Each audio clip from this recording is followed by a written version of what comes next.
للہ رب العالمین والصلاة والسلام علی سید الانبیاء والمرسلین اما بعد فاعوذ باللہ من الشیطان الرجیم بسم اللہ الرحمن الرحیم لقد كان لكم في رسول الله أسوة حسنة صدق الله العظيم وصدق رسوله النبي الكريم بارگاہ رسالت مآب صلی اللہ تعالیٰ علیہ وآلہ وسلم نے پیار محبت اور عقیدت کے ساتھ درود و سلام پیش فرمائیے الصلاۃ والسلام علیک یا سیدی یا رسول اللہ وعلی آلک واصحابک یا حبیب اللہ الصلاۃ والسلام علیک یا رحمۃ للعالمین وعلی آلک واصحابک یا شفیع المذنبین۔ میرے نہایت ہی واجب الاحترام بزرگوں اور دوستوں، اللہ رب العزت کا بے بہا شکر ہے کہ اس نے ہمیں ایک دفعہ پھر میلاد پاک کی اس محفل میں شرکت کا شرف بخشا ہے۔ حضرات دل کا کل ہم نے غزوہ بدر کا پس منظر جو ہے اس کو سمجھنے اور جاننے کی کوشش کی۔ آج جو غزوہ بدر کا معرکہ ہے اس سے متعلق ہم گفتگو کریں گے کہ سرکار دو عالم صلی اللہ تعالیٰ علیہ وسلم اپنے ان مٹھی پر 313 صحابہ کو لے کر میدان بدر میں اترتے ہیں۔ جس جگہ پر مسلمانوں نے پڑاؤ ڈالا ہے یہ تھوڑی ریتلی سی جگہ ہے، اور جس جگہ پر کفار کا لشکر پڑاؤ کیے ہوئے ہے وہ تھوڑی سخت اور مٹیالی ہے۔ خدا کا کرنا ایسا ہوا کہ مسلمان ایک جو ہے وہ وہاں نہ غسل کر سکے، تھکے ماندے بھی تھے۔ اللہ تعالیٰ نے ان کے اوپر غنود کی تعریف فرما دی، جس کی وجہ سے وہ تھوڑی دیر سونے کے بعد جو ہے جب وہ جاگے تو ان کی تھکاوٹیں اتر چکی تھیں اور وہ ایک دم تر و تازہ تھے۔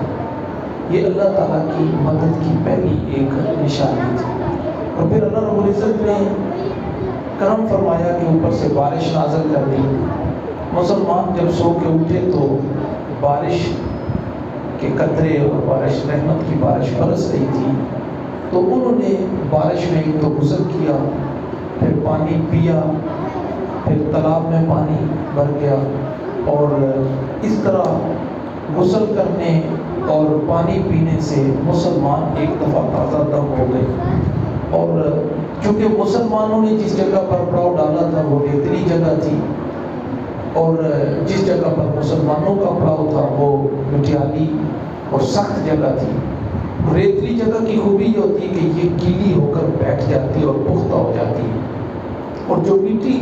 ہوتی ہے سخت جگہ ہوتی ہے وہ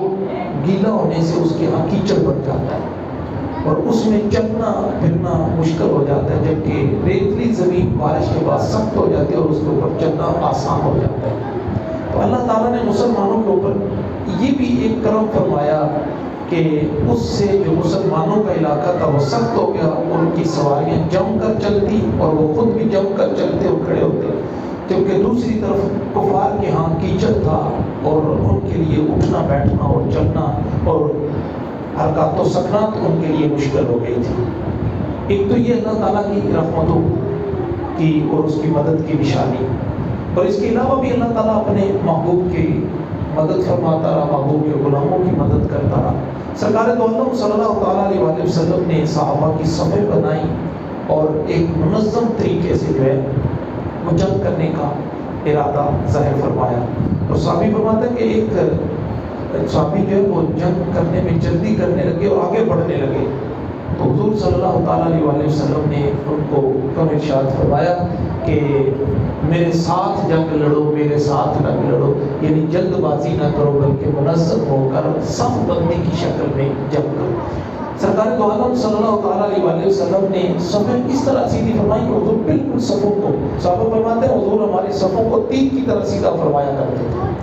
اور حضور غزوہ بدر کے اندر صفیں سیدھی فرما رہے تھے تو وہاں ایک واقعہ بھی رونما ہوا کہ حضور نے جب صفیں سیدھی کروائیں تو حضور کے ایک صحابی تھے حضرت سواد، وہ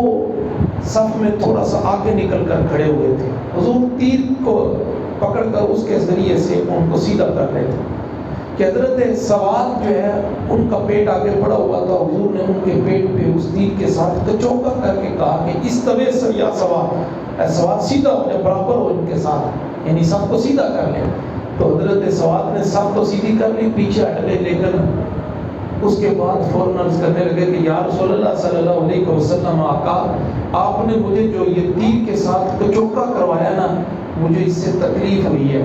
اور میں اپنی اس تکلیف کا بدلہ لینا چاہتا ہوں. آپ دنیا کو انصاف اور عدل کا درس دینے آئے ہیں، یا رسول اللہ مجھے انصاف چاہیے، مجھے اس کچوکی کی تکلیف ہوئی ہے. حضور نے فرمایا یہ تیر پکڑ اور تو بھی میرے پیٹ پہ جو ہے اس تیر کے ساتھ کچوکا کر کے اپنا بدلہ لے لے. تو حضرت سواد عرض کرنے لگے کہ یا رسول اللہ صلی اللہ علیہ وسلم، آقا میں جب میرے پیٹ پہ آپ نے تیر کا کچوکا کروایا تو اس وقت میرا پیٹ ننگا تھا، اس پہ کپڑا نہیں تھا. تو اگر آپ کے پیٹ پر کپڑا ہو تو قصاص کے جو تقاضے ہیں وہ پورے نہیں ہوتے. بدلہ تو تبھی اور انصاف تبھی ہوگا جب ابھی اپنے بدلے اندر سے کپڑا اٹھائے اور میں پھر کچوکا کر کے اپنا بدلہ لوں. صحابہ بڑے پریشان ہوئے کہ صفیں باندھی جا رہی ہیں اور دشمن سامنے اسلحے سے لیس ہمیں صفحہ ہستی سے مٹانے کے در پہ، اور یہ خدا کا بندہ اسے جو ہے وہ قصاص لینے کی پڑی ہوئی ہے اور وہ قصاص بھی رسول اللہ سے مانگ رہا ہے. عجب شخص ہے. صحابہ جو ہے وہ بڑے چیپ چبی ہوئے اور بڑے انہوں نے غصے کا اظہار کیا اور ناراضگی کا کہ خدا کے بندے تو یہ کیا کر رہا ہے. لیکن حضرت سوال ہے کہ وہ کسی کی سنے بغیر اور کسی کی طرف دیکھے بغیر اپنا قصاص لینے پہ تلے ہوئے. سرکار دو عالم صلی اللہ تعالیٰ علیہ وسلم نے کہا اگر تو اسی طرح راضی ہوتا ہے تو یہ اپنے بدن اتھر سے کپڑا اٹھایا اور فرمایا لے اپنا بدلہ لے لے. حضرت سواد نے جو ہی حضور کا بدن اتھر ننگا دیکھا نا تو روایت میں آتا نیچے جھکے اور تیزی کے ساتھ جا کے حضور کے بدن اتھر پر بوسے لینا شروع کر دیے. تو عرض کرنے لگے کہ یا رسول اللہ صلی اللہ علیہ وسلم، آقا سواد کی کیا مجال کہ یہ آپ سے قصاص لے. یا رسول اللہ میں نے تو یہ سب کچھ اس لیے کیا ہے کہ آپ کو پتہ ہے دشمن آنکھوں کے سامنے ہے، وہ ہم سے کئی گنا زیادہ اور اسلحے سے لیس، اور یہاں شہادت یقینی ہے. یا رسول اللہ میں نے کہا یہاں شہید ہو جاؤں گا، پتہ نہیں بخشا جاؤں کہ نہ بخشا جاؤں، آپ کے بدن اتھر سے میری نسبت ہو جائے، میرے ہونٹ لگ جائیں اور مجھ پر دوزخ کی آگ حرام ہو جائے. تو یہ صحابہ کا عقیدہ تھا کہ شہادتوں سے بخشش نہیں ہوگی، بخشش ہوگی تو رسول اللہ کی نسبت سے ہوگی. یہ عقیدہ صحابہ نہیں ہے. تو یہاں سرکار دو عالم صلی اللہ علیہ وسلم صفیں بنا رہے تھے اور دشمن بھی سامنے ہے، ادھر اپنے بھی. تو روایت میں آتا حضور نے جب دیکھا نا کہ دشمن کا لشکر ان سے 3 گنا زیادہ اور پھر اس کے پاس اسلحہ اور سواریاں اور پھر وہ ان کے پاس جنگجو، حضور ایک دفعہ جو ہے وہ اسی طرح اپنے رب کے حضور عرض گزار ہوئے اور اس وقت ہاتھ اٹھا دیے، اے میرے مالک آج یہ جو چند مٹھی پر میں تیرے دیوانے لے کے آ گیا ہوں، اے میرے مالک اگر یہ مٹا دیے گئے، ہلاک کر دیے گئے تو پھر سن اس کے بعد تیری زمین پر بھی کوئی تیری عبادت کرنے والا نہیں رہے. اے میرے رب تو نے جو مجھ سے وعدہ کیا ہے وہ وعدہ پورا کر دیا. اے میرے رب تجھے تیرے وعدے کا واسطہ آج میری مدد کر، آج میری مدد کر. حضور اس طرح آنکھ اٹھا لیے اور حضور کی آنکھوں سے اشک رواں ہیں، اور کہا جاتا ہے کہ سیدنا صدیق اکبر رضی اللہ تعالیٰ نے پیچھے سے حضور کو پکڑ لیا اور عرض کرنے لگے یا رسول اللہ صلی اللہ علیہ وسلم، آقا آپ نے اپنے رب کو واسطہ دینے میں انتہا کر دی ہے. رب کی مدد ضرور ہوتی ہے، رب ضرور کرم فرمائے گا ہمارے اوپر. تو یہ عالم جو ہے سرکار، اور پھر بعد میں بھی حضور صلی اللہ تعالیٰ علیہ وسلم نے پھر بھی جب جنگ کا تبل بن چکا تو اس وقت بھی حضور نے اپنے رب کے حضور عرض گزار ہوئے، اور جنگ شروع ہونے سے پہلے حضور نے پھر اسی طرح اپنے رب کے حضور گڑ گڑا کر دعا کی اور رو کر عرض کرنے لگے کہ میرے رب آج یہ مٹھی پر میں مسلمان لے کے آ گیا ہوں، اگر یہ بھی ہلاک کر دیے گئے تو تیری زمین پہ کوئی تیری عبادت کرنے والا باقی نہیں رہے گا. اے میرے رب تجھے تیری وعدے کا واسطہ آج وہ مدد بھیج جس کا تو نے مجھ سے وعدہ فرمایا تھا، آج میری مدد کر اور ان مسلمانوں کو، ان مٹھی پر مسلمانوں کو فتح عطا فرما. صاحب حضرت سیدنا صدیق اکبر رضی اللہ تعالیٰ نے فرماتا ہے میں حضور کے پاس ہی کھڑا تھا، حضور کے اوپر محویت کا یہ عالم تھا، حضور کی چادر مبارک بھی کندھے سے گر گئی اور میں نے آگے بڑھ کر جو ہے وہ چادر حضور کے کندھے مبارک پر رکھی اور حضور کو پیچھے سے پکڑ لیا کہ یا رسول اللہ صلی اللہ علیہ وسلم آقا بس کیجیے، اللہ اس نے جو آپ سے وعدہ کیا وہ ضرور مدد فرمائے گا، وہ اپنا وعدہ پورا فرمائے گا۔ کہتا ہے اتنا ہی کہا تو حضور کے اوپر غنودگی کی کیفیت آ رہی ہوگی، تھوڑی دیر حضور غنودگی میں رہے اور پھر حضور بیدار ہوئے، فرمایا ابو بکر تجھے مبارک ہو، اللہ کی مدد اتر آئی ہے، اللہ کی مدد آ گئی ہے۔ وہ دیکھ جبریل امین گھوڑے پر سوار ہیں اور اس گھوڑے کے جو سم ہیں وہ بھی گرد آلود ہو چکے ہیں، اللہ کی مدد آ گئی ہے، اللہ کے مدد والے فرشتے ہماری مدد کے لیے اتر آئے۔ تو یہ اس طرح جو ہے یہ جنگ کا منظر، اور جنگ پھر اس کے بعد شروع ہوتی ہے۔ اب جنگ جب شروع ہوتی ہے تو اس کا طریقہ کار جو ہے پرانی جنگوں میں یہ ہوتا تھا کہ وہاں دعوت مبارزت دی جاتی تھی کہ ایک شخص جو ہے وہ آتا اور دوسروں کو دعوت دیتا کہ آؤ میرے مقابلے میں، اور جو کوئی ادھر سے پھر ایک جنگجو اس کے مقابلے میں اترتا اور پھر وہ دونوں آپس میں لڑتے، اور جو ان میں سے مارا جاتا پھر وہ کسی جو بچ جاتا وہ دوسرے کو دعوت دیتا، اور اس طرح یہ سلسلہ چلتا رہتا جب تک دونوں گروہ چلتے، یہ سلسلہ جاری رہتا کہ ادھر سے دعوت دی جاتی، ادھر سے جنگجو نکلتا، یہ دونوں آپس میں لڑتے، اور پھر جو بچ جاتا وہ دوسرے کو دعوت مبارزت دیتا، یا نیا بندہ نکل آتا وہ دعوت مبارزت دیتا، اور جو اس کے مقابلے میں نکلتا وہ اس کے ساتھ جنگ کرتا، اور یہاں تک جب دونوں گروہ چلتے یہ سلسلہ رہتا۔ اس کے بعد پھر دونوں لشکر آپس میں گتھم گتھا ہو جاتے اور جنگ شروع ہو جاتی۔ ادھر سے عالم یہ تھا کہ ایک اسود نامی جو سب سے بدبخت کافر تھا، جس کے بارے میں کہا جاتا ہے کہ یہ بڑا بدسرشت تھا، یہ آگے بڑھا اور اس نے کہا کہ میں مسلمانوں کے حوض پر پانی پیوں گا اور اس حوض کو توڑ دوں گا تاکہ وہ پانی ضائع ہو جائے اور مسلمان پانی سے محروم ہو جائے۔ تو وہ آگے بڑھا اس حوض کی طرف کہ حضرت حمزہ رضی اللہ تعالیٰ عنہ یہ اس کی طرف لگ کے اور بجلی کی تیزی کی طرح اس کے اوپر جا کر جھپٹے اور اس کو جو ہے وہ وار کیا اور اس کی ٹانگ کاٹ دی۔ جب ٹانگ کاٹی تو اس کی ٹانگ سے خون کا فوارہ نکلا، اب وہ رینگتا ہوا پہلے چلتا ہوا جا رہا تھا، پیٹھ کے بل رینگتا ہوا اس حوض کی طرف جا رہا تھا، اور اس کا ارادہ یہ تھا کہ میں حوض میں داخل ہو جاؤں اور میرے خون کی وجہ سے حوض کا سارا پانی جو استعمال کے قابل نہ رہے۔ حضرت حمزہ رضی اللہ تعالیٰ نے دوسری دفعہ جب دیکھا کہ یہ تالاب کی طرف بڑھ رہا ہے تو پھر اس کے اوپر حملہ کیا اور اس کا وہی کام تمام کر دیا۔ اس کے بعد دعوت مبارزت، ان میں سے جو عتبہ ہے، یہ عتبہ بن ربیعہ، اس کو غیرت آئی کہ ہمارے کافر کو قتل کر دیا گیا، یہ اپنا بہادری دکھانے لگا اور آگے بڑھا اور اپنے ساتھ اپنے بھائی شیبہ کو بھی لیا اور اپنے بیٹے ولید کو لیا،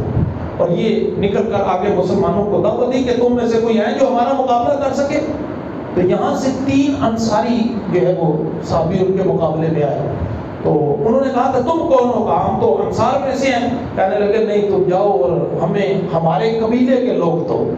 کہ وہ مقابلہ ہمارے برابر کے جنگجو ہمارے مقابلے میں آنے چاہیے اور وہ ہمارے برابر کے جنگجو ہمارے قبیلے میں سے ہو سکتے ہیں، جاؤ اور ہمارے قبیلے کے کچھ لوگ بھیجو۔ پھر سرکار دو عالم صلی اللہ علیہ وسلم نے ان کے اس چیلنج کو قبول فرمایا اور حضور نے فرمایا کم حمزہ اٹھو، اور تم عبیدہ تم بھی اٹھو، اور تم علی تم بھی اٹھو اور ان کا مقابلہ کرو۔ حضرت عبیدہ اور حضرت حمزہ رضی اللہ تعالیٰ عنہ اور حضرت علی المرتضیٰ رضی اللہ تعالیٰ عنہ، اب یہ جو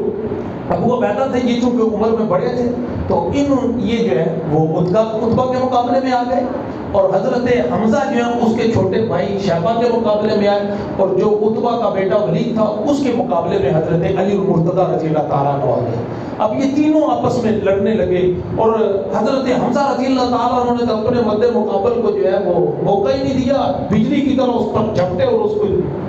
جسم جو ہے وہ کاٹ کر اس کا کام تمام کر دیا۔ اور پھر حضرت علی المرتضیٰ رضی اللہ تعالیٰ نے اسی طرح اپنے مد مقابل کو ذرا مہلت نہ دی اور اس کے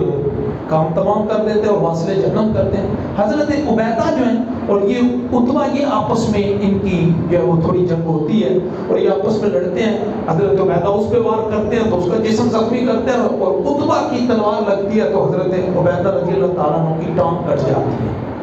اتنے میں یہ دونوں حضرت علی المرتضیٰ اور حضرت حمزہ رضی اللہ تعالیٰ عنہ یہ اپنے دشمنوں کو واصل جہنم کر کے اب حضرت عبیدہ کی مدد کے لیے پہنچتے ہیں تو انہوں نے عتبہ کے اوپر حملہ کیا اور اس کو واصل جہنم کر دیا اور حضرت عبیدہ کو اٹھایا اور رسول اللہ صلی اللہ علیہ وسلم کی بارگاہ میں لے کے آ گئے اور ذرا یہ منظر دیکھیے، دنیا بڑی بڑی محبتوں کی مثالیں دیتی ہوگی، لیکن خدا کی قسم آپ جتنی بھی محبت کی عشق کی مثالیں پڑھ لیں اور کہانیاں پڑھ لیں، جو صحابہ نے رقم کی ہیں نا مثالیں حضور کے ساتھ عشق اور محبت کی، وہ دنیا کی کسی محبت میں وہ چیز موجود نہیں ہے۔ حضرت عبیدہ رضی اللہ تعالی عنہ، آپ جو ہے ان کو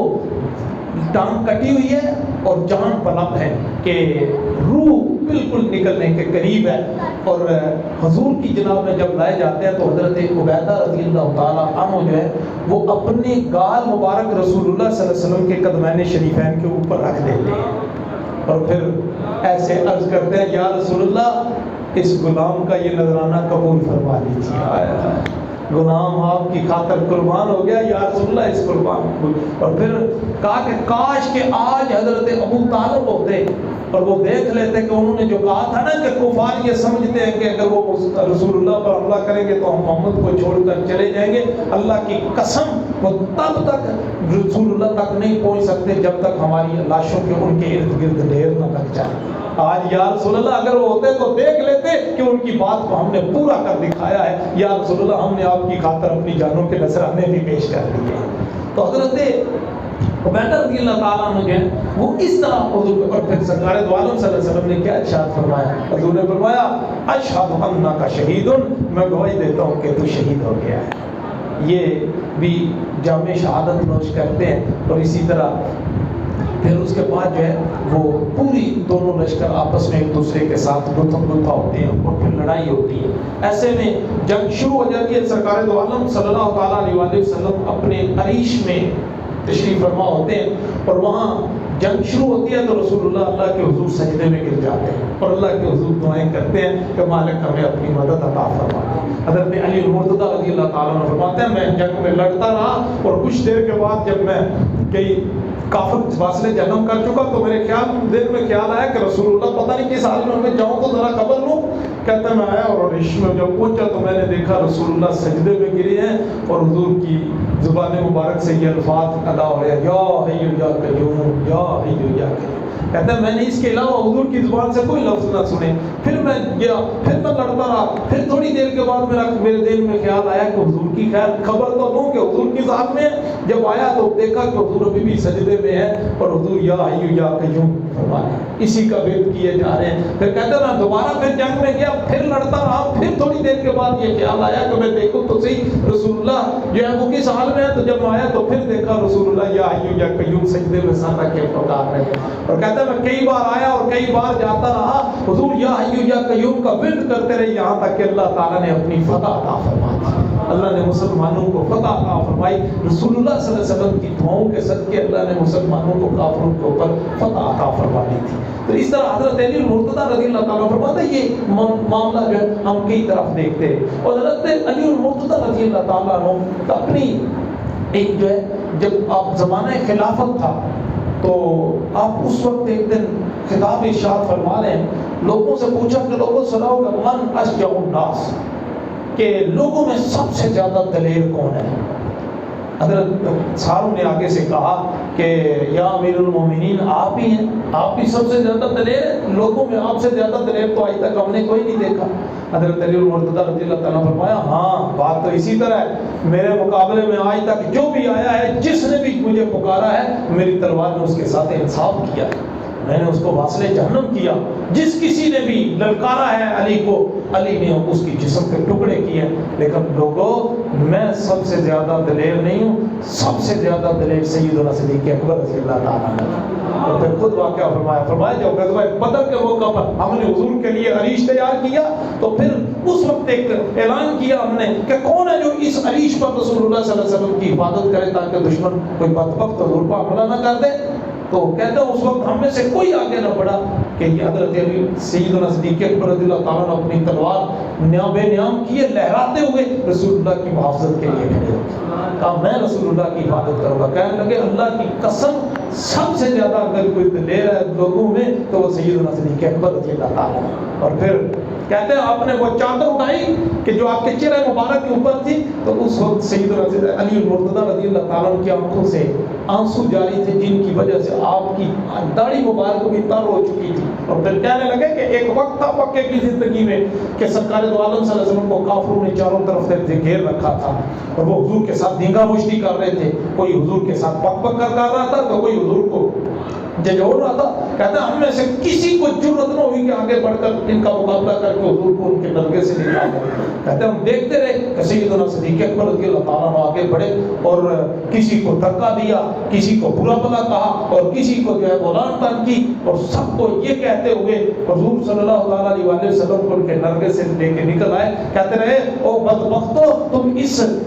کے ساتھ اس لیے دشمنی کرتے ہو کہ یہ کہتا ہے کہ میرا رب اللہ ہے, میرا اللہ کے علاوہ کوئی رب نہیں ہے, اس لیے تم اس کے ساتھ دشمنی کرتے ہو. کہتے ہیں کہ حضرت سیدنا صدیق اکبر رضی اللہ تعالیٰ عنہ کے علاوہ کسی کو جرأت نہ تھی کہ ان کا مقابلہ کر سکتے. کہتے ہیں سب سے زیادہ اگر کوئی دلیر ہے تو وہ سیدنا صدیق اکبر رضی اللہ تعالیٰ. میدان بدر میں بھی حضور کی عریش کی حفاظت جو ہے وہ سیدنا صدیق اکبر رضی اللہ تعالیٰ عنہ فرماتے ہیں, اور انہوں نے رسول اللہ صلی اللہ علیہ وسلم کو وہاں ان کی حفاظت کی. تو اس دوران جو ہے ایک واقعہ یہ بھی کہ یہ ابو جہل چونکہ مخالف لشکر کا سپہ سالار تھا, اس کو کس طرح قتل کیا گیا اور واصلِ جہنم کیا گیا, اس کے بارے میں حضرت عبد الرحمن بن عوف واقعہ بیان کرواتا ہے. کہتے ہیں میں جنگ میں صف بندی میں کھڑا تھا کہ میرے دائیں طرف بھی ایک نوعمر لڑکا تھا اور بائیں طرف بھی ایک نوعمر لڑکا. تو میں انہیں جب ان کو دونوں کو دیکھا تو میں نے کہا کہ کاش کہ میرے ارد گرد کوئی جو ہے وہ طاقتور جنگجو ہوتے تاکہ تھوڑا آسانی ہوتی میرے لیے. تو یہ تو نوعمر لڑکے. کہتے ہیں اتنا میں سوچ ہی رہا تھا کہ مجھے جو دائیں طرف تھا اس نے تھوڑی سی ایڈ کر کے کہنے لگا کہ انکل چچا جان آپ ابو جہل کو جانتے ہیں؟ کہا میں بڑی اچھی طرح جانتا ہوں, لیکن تو بتا کہ تجھے اسے کیا کام ہے. وہ کہنے لگا نوعمر لڑکا کہ میں نے سنا کہ وہ بدبخت میرے آقا و مولا کے بارے میں بکواس کرتا ہے, اور آج اللہ کی قسم میرا جسم اس سے تب تک جدا نہیں ہوگا جب تک ہم میں سے وہ مر نہ جائے جسے مرنے کی جلدی ہے. کہنے لگے کہ میں نہیں چھوڑوں گا. کہتا ہے ابھی وہ اتنی اس کی بات ختم ہوئی تو دوسری نے مجھے کچوکا کر کے کہنے لگا کہ چچا جان آپ ابو جہل کو جانتے ہیں؟ میں نے اسے بھی وہی جواب دیا اور اس سے پوچھا کہ تجھے اس سے کیا غرض؟ تو کہتا ہوں اس نے بھی وہی مجھے جواب دیا جو پہلے والے نے جواب دیا. کہتے ہیں اتنے میں نے دیکھا کہ ابو جہل جو ہے وہ لوگوں کے گروہ کے سامنے کھڑا ان کے جذبات کو انگیخت دے رہا ہے, ابھار رہا ان کے جذبات. تو میں نے ان کو کہا کہ یہی وہ بدبخت ہے جس کا تم مجھ سے پوچھے ہو. کہتا ہے میں نے اتنے میں دیکھا کہ آنن فانن وہ دونوں نوجوان جو ہیں وہ معاذ اور معوذ وہ دونوں اٹھے اور بجلی کسی طرح اس کے اوپر چپٹے اور اس کے جو ہے وہ اس کے اوپر ایسے وار کیے کہ وہ زمین پر ڈھیر ہو گیا.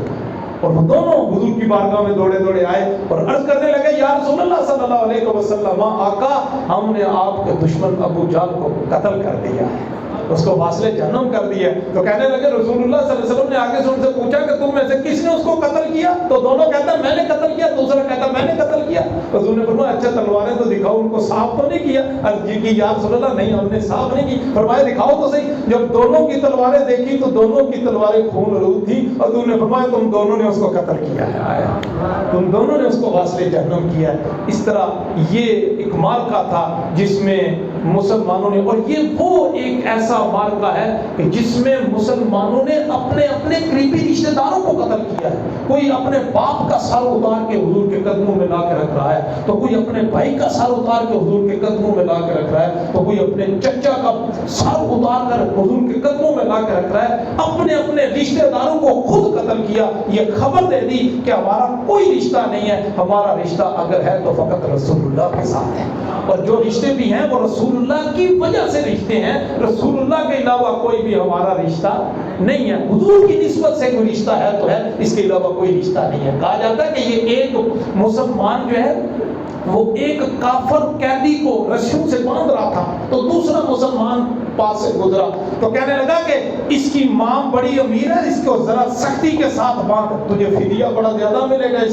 اس کو ذرا سختی سے باندھ کے, اس کی ماں بڑی امیر ہے. تو اس نے ابو جس کے بارے میں وہ کہہ رہا تھا اس کا سگا بھائی تھا, کہا تو میرا ماں جایا ہو کر میرا سگا بھائی ہو کر اسے کہتا ہے کہ وہ مجھے سختی سے باندھے. تو اس صحابی نے آگے سے پتہ کیا جواب دیا؟ اس نے کہا خدا کی قسم تو میرا بھائی نہیں ہے, بلکہ وہ جو تجھے رسیوں سے باندھ رہا ہے وہ میرا بھائی ہے, کیونکہ میں نے بھی کلمہ پڑھا ہوا ہے, اس نے بھی کلمہ پڑھا ہوا ہے.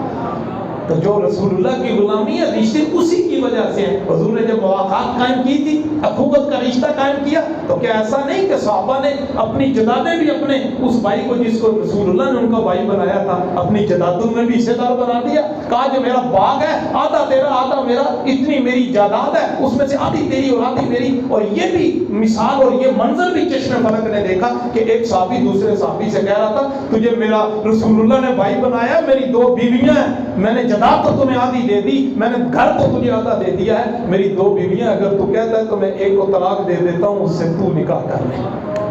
یہ منظر بھی دنیا نے دیکھا، یہ میدان بدر میں بھی دنیا نے دیکھا کہ صحابہ نے کس قدر رسول اللہ صلی اللہ تعالیٰ علیہ وسلم کی خاطر اپنی جانوں کے نذرانے پیش کیے اور اپنے بھائیوں کو بھی رسول اللہ کی وجہ سے اپنا دشمن جانا ہے. تو اللہ تعالیٰ ہمیں سمجھنے کی توفیق عطا فرمائے اور صحابہ جیسا اللہ ہمیں جذبہ عطا فرمائے. جب حضور نے میدان بدر کی طرف جا رہے تھے نا تو حضور نے صحابہ سے پوچھا کہ تمہارا کیا خیال ہے کہ اس طرح دشمن جو ہے وہ ہمارے مقابلے میں نکل رہا ہے تو تمہارا ارادہ کیا ہے؟ تو صحابہ نے پتہ کیا کیا جواب دیے تھے. اٹھ کے انہوں نے کہا یا رسول اللہ صلی اللہ علیہ وسلم، آقا آنکھوں کے سامنے اگر آگ کا دریا ہو اور آپ ہمیں حکم دیں کہ اس آگ کے دریا میں اتر جاؤ تو یا رسول اللہ لمحہ پل کے بھی لیے نہیں سوچیں گے، اس آگ کے دریا میں چھلانگ لگا دیں. یا رسول اللہ ہم آپ کا ساتھ تب تک نہیں چھوڑیں گے جب تک ہماری جانوں کے نذرانے پیش نہیں کر دیے جاتے. یا رسول اللہ ہماری جانیں تو جا سکتی ہیں، آپ کا دامن ہمارے ہاتھوں سے نہیں جا سکتا، ہم آپ کو کبھی بھی نہیں چھوڑیں گے. ہم قومیں اللہ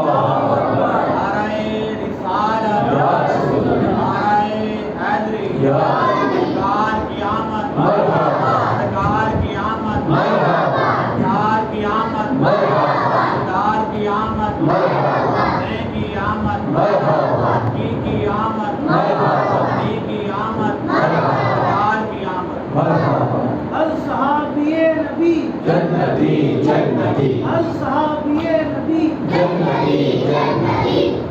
تو سرکار دو عالم صلی اللہ تعالیٰ علیہ وسلم سے انہوں نے عرض کی یا رسول اللہ ہم کوئی قوم موسیٰ کی طرح تو نہیں ہے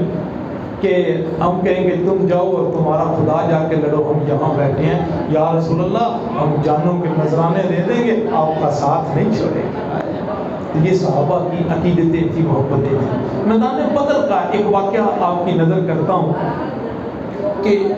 سرکار دو عالم صلی اللہ تعالیٰ علیہ وسلم نے جب فتح ہو چکی اور اللہ تعالیٰ نے مسلمانوں کو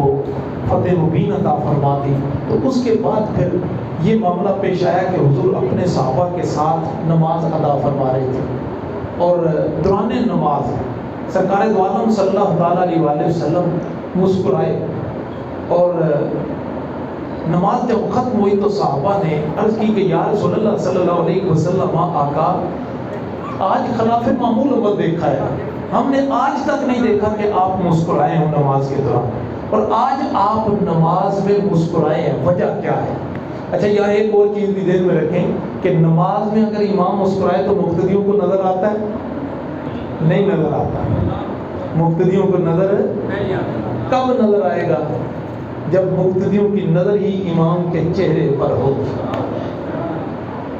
کسی کی دید سراپا نیاز تھی تیری، کسی کو دیکھتے رہنا نماز تھی تیری. ادائے دید سراپا نیاز تھی تیری، کسی کو دیکھتے رہنا نماز تھی تیری. حضور مسکرائے تو صحابہ کو خبر ہوگی، عرض کی یا رسول اللہ آج دیکھا ہے آپ دوران نماز مسکرائے ہیں، وجہ کیا ہے؟ حضور نے فرمایا وجہ یہ ہے کہ جبریل امین جب ہمیں فتح ہو گئی، دشمن کو ہم نے قید کر لیا تو جبریل امین مجھ سے اجازت لیے بغیر فرشتوں کا لشکر لے کر واپس آسمانوں کی طرف گئے تو دروازہ کھٹکھٹایا تو آگے سے دروازہ کھلا نہیں ہے. تو پوچھا کہ دروازہ کیوں نہیں کھلتا؟ فرمایا کہ میرے محمد سے، میرے محبوب سے اجازت لے کے آئے ہو کہ بغیر اجازت کے آئے ہو؟ تو غلط کی کہ یار الہی بغیر اجازت کے؟ فرمایا جاؤ پہلے میرے محبوب سے اجازت لے کے آؤ. حضور فرماتا جب میں نے ان کو واپس آتے ہوئے دیکھا تو میں مسکرا پڑا کہ انہیں ہماری اجازت کے بغیر آسمانوں پہ جانے کی اجازت نہیں ملی. تو یہ حضور کی اللہ کے ہاں ایک مقام اور مرتبہ ہے اور حضور کا ایک منصب ہے جو اللہ نے اپنے محبوب کو عطا فرمایا. اللہ تعالیٰ میں سمجھنے کی پر عمل کرنے کی توفیق عطا فرمائے. وما علیہ الا البلاغ المبین. آج ماشاءاللہ بچے